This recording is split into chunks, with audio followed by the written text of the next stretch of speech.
Welcome back to Three Spiritual Leaders. One Question, the podcast that invites reflection from Ville. I'm Mila, and today's episode is about a feeling many of us know, but few dare to name: fear. And sometimes that fear becomes so overwhelming, it feels like the ground disappears beneath your feet. Many people experience this. A racing heart, shallow breath, trembling hands, without knowing what's really happening. They don't even realize there's a name for it: a panic attack. Today's question comes from Sarah, a young woman who shared her story with us. She's been through panic attacks, and she asks, "How can I find a way out of this paralyzing state?" As always, we're joined by our three wise companions. Sarah's question moves me because I know the pain of many souls trapped in fear, in the past, and still today. Fear is a paradox. It protects us, and yet it can imprison us. Think of our ancestors, living in forests, steppes, or deserts, fleeing from wild animals. Today, we no longer live in the wilderness, but in a jungle of stimuli, pressure, and constant demands. Many fears stem from old wounds, often from childhood, experiences we may have forgotten, but they are still alive within us. The first step is to acknowledge those wounds and gently allow them to come into the light, because only what you see can begin to heal. Thank you, Jesus.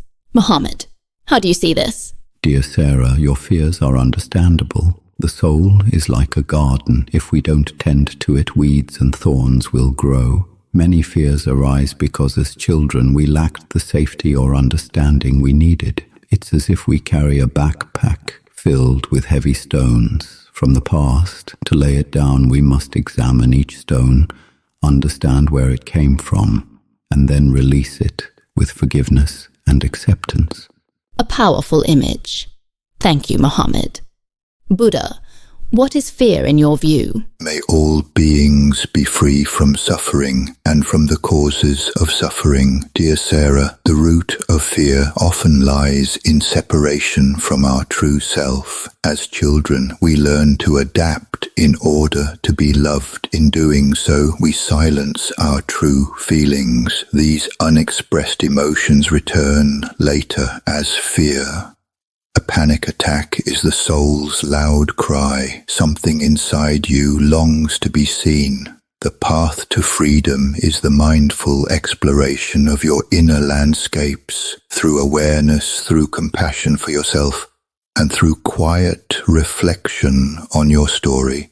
You can begin to approach these painful memories. Thank you, Buddha.